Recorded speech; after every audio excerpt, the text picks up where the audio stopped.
blood, they did my test, they did this stuff, but then next door they put you on one of these trays and they put you through one of those, what's it called, the machine?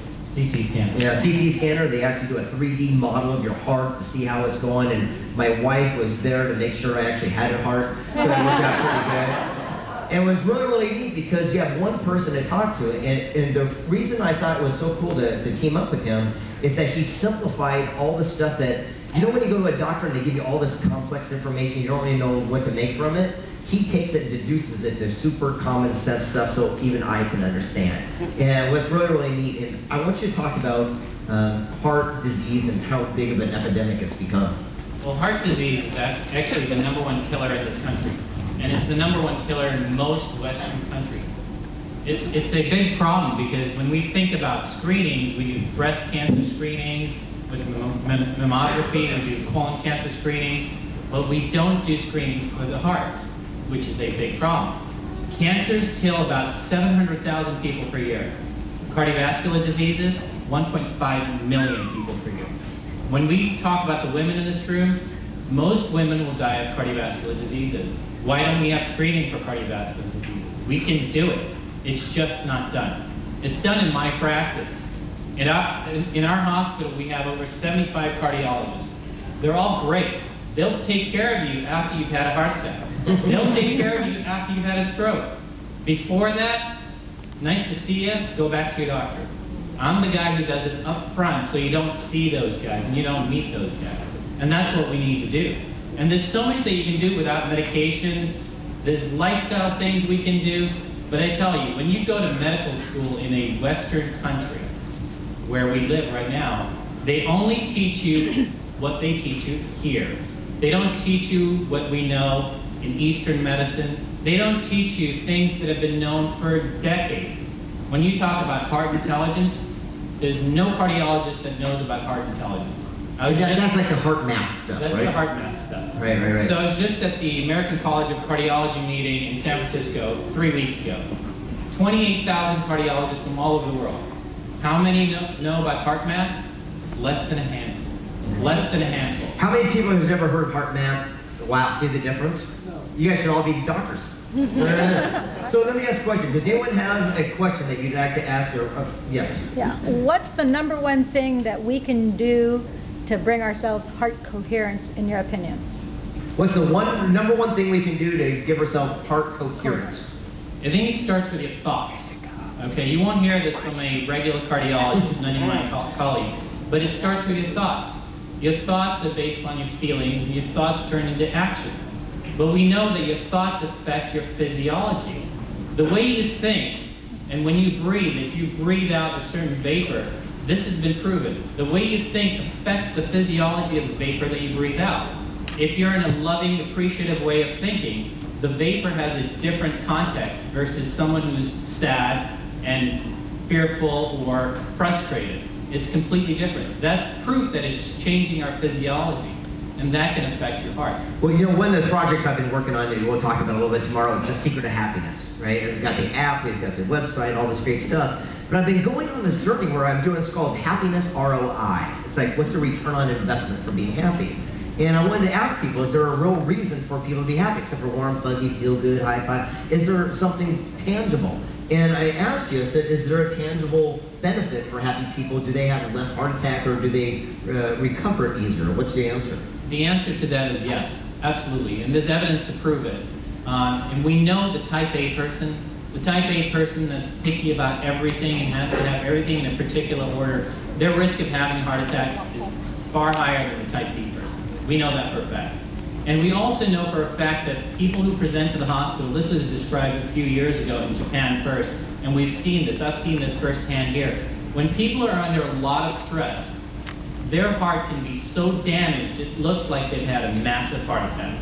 Wow. We've seen this. I've got pictures, I've got videos I can show you.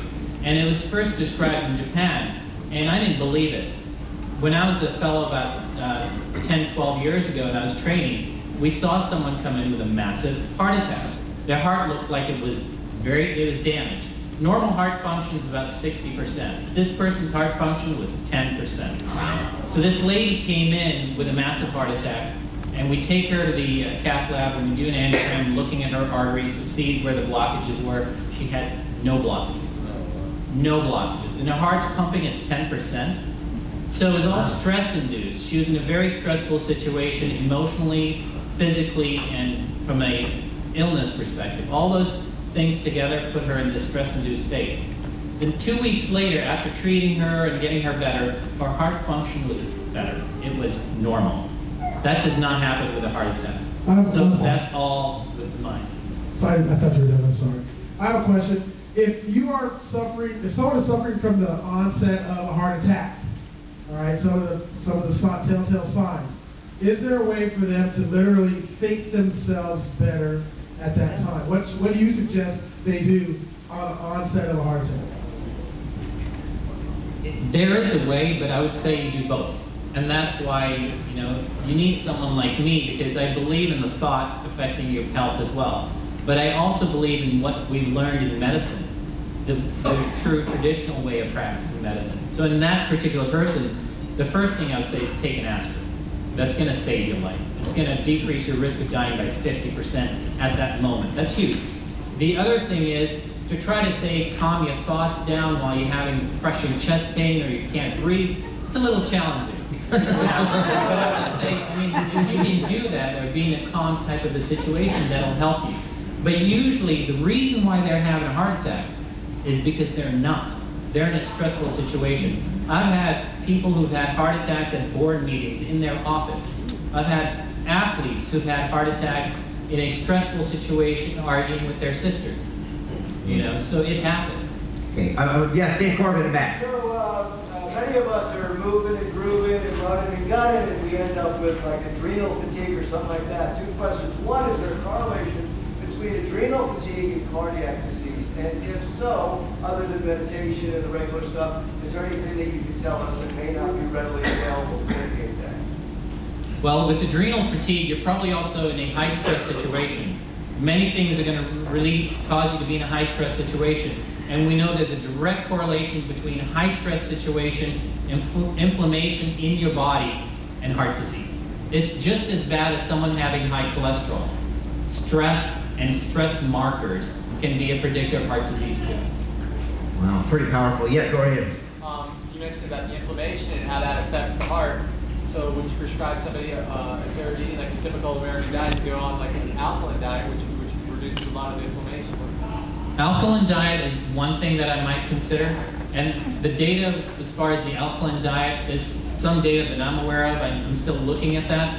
But the data that is solid is a vegetarian diet. A vegetarian diet is very powerful as far as anti-inflammatory benefits that you get from a vegetarian diet. Okay, so I saved this from you. Facebook, you ready for this one? You ready for this one? A mechanic was removing a cylinder head from a motor of a Harley motorcycle when he spotted a well-known heart surgeon in a shop. The surgeon was there waiting the service manager to come take a look at his bike. The mechanic shouted across the garage, "Hey doc, can I see you soon?" The surgeon, quite surprised, walked over to the mechanic working on the motorcycle. The mechanic straightened up, wiped off his hands on a rag and asked, "So doc, look at this engine. I open up like it's a heart, I take out the valves, I fix them, I put them back in, and when I finish it, it works just like new. So how come I get such small salary and you get all the real big bucks? Basically, we're working on the same thing." The surgeon paused, smiled, and leaned over and whispered to the mechanic, "Try doing it with the engine running."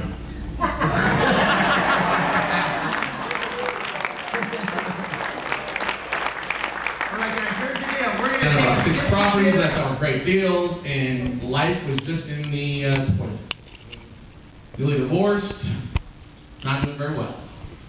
And I finally said, wait a second, I'm here because of the things I've done. Yeah, things happen I couldn't control, but I had to go with the punches. And that happens to all of us. We have an idea, something comes up, and whether you stand up, get back up on your feet like Rocky in the 12th round versus I will Drago, I will break you. It's up to you. And that's happened. I've gotten hit, knocked down, and got back up on my feet again, And so that's why my quote's like that, because things will turn out. It may not exactly turn out like you want it to. It's whether you go with the punches or you fight it.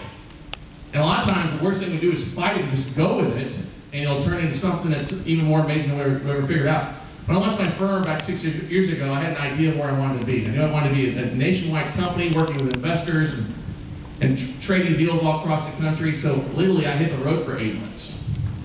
Sold everything, got rid of all the little attachments and the things in life that weigh us down, the furniture and the china and the pictures. The only thing I had was my dog. My golden lab. One of the biggest things that ever makes me happy is my dog. Because this dog is a love whore. Serious. There are like 4 people that fight over watching my dog. It's funny that. Anyway, Princess, which is the only thing left in my life, is the name. And I traveled the country for 8 months. Didn't know where we were going to go. We had kind of a loose plan. We didn't get half through the plan because we had so much fun, so much sex along the way. Met, not success.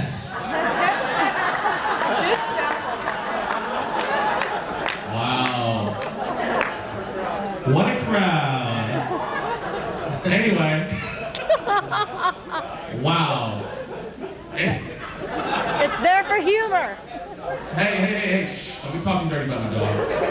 All right. Anyway, where was I going with this game? I have no idea. I have no idea. Anyway, but it's the same thing. Hey, things have happened. Things have gone.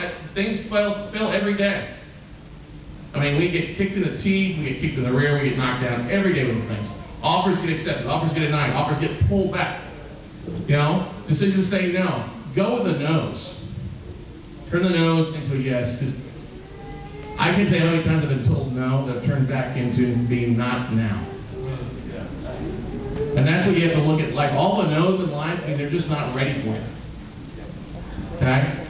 I just spent the last 7 days, actually, from last Sunday through Friday, was 50 of my mastermind students in Orlando who all flew across the country, and we worked our tails off. Aaliyah, you guys stand up, would you, real fast? I mean, Mark back there. Yeah. And you guys, Nice. all across the country, we got a great group. Lynn. A lot of you guys have met here at Secret Not Cool a while back. Aaliyah started them. I mean, you guys that come here for the first time, you're probably blown away, like, what is this? We are going to sing Kumbaya here in a little bit? It's not that. It's the relationships you make. Some of you guys are like family. And that's what you have to embrace. It's completely opposite thinking. So you guys may have come here thinking one thing. You never know what's going to turn out from here, the relationships you're going to make. And that's in business. I don't know if I'm making any sense or it's as clear as Mississippi mud. But that's it, guys. I mean, things will turn out. And you guys will be hit. You're going to take, you're going to have failures. But make the failures winners. Because it's something, somebody else had a quote, you don't know what to expect until you're told no. Yep. Yeah, that makes sense? Yep. Anyway, I'm thankful to be here. It's why people have asked me, why do you keep sponsors? It's not your typical thing. Because I love being around the energy in the room and the people here. So I hope you all have a fun time. Do me a favor tonight and throughout the weekend. I used to be in the restaurant industry, used to manage restaurants.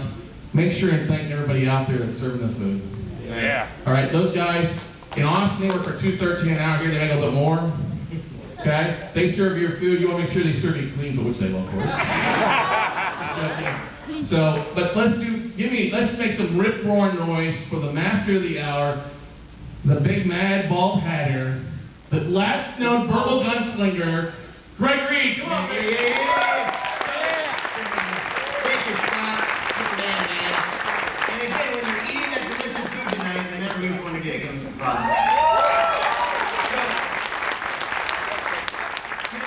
Three people go. My favorite interview, Evander Holyfield. And I'm going to tell you a story real quick as I bring up the next speaker because it's very fitting. When I asked Evander Holyfield, I said, what makes you so special? He said, real simple, I have a higher standard. Just like Scott Carson was talking about, so raising your standard just a little bit more. I said, but didn't it hurt being in the fight? He goes, of course it hurts. But when you're in a fight, you don't focus on the pain, you don't focus on the blows. As soon as you focus on the pain, you end up on your back, knocked out. He says, but that's what everyone does outside the ring.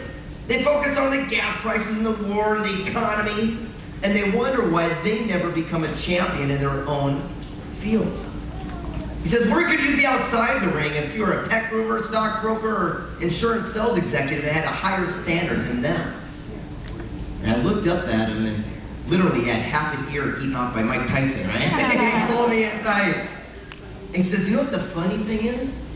He says, when you do win the championship, he says, everyone comes to their feet and they chant your name. They raise your hand in victory and the guy puts a big shiny belt around your waist. And at that moment, And at that second, you don't feel even one of the punches you took along the journey. But the guy in the losing locker room will feel every bruise for the rest of their life, wishing they had a higher standard. So how do you set your standards high?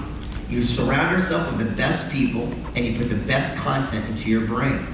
We put a room full of some of the best, brightest people together for you, and now I'm about to bring up one of the most complete visionaries of our time. Michael Drew, I'm telling you, is going to absolutely blow your doors off, because he's going to teach you a principle, a process called the pendulum. And the pendulum is exactly the reason why I started my corporation, The Secret of Happiness, all based on the information you're about to hear. If it's good enough for Harvard University, it's good enough for Secret Knock.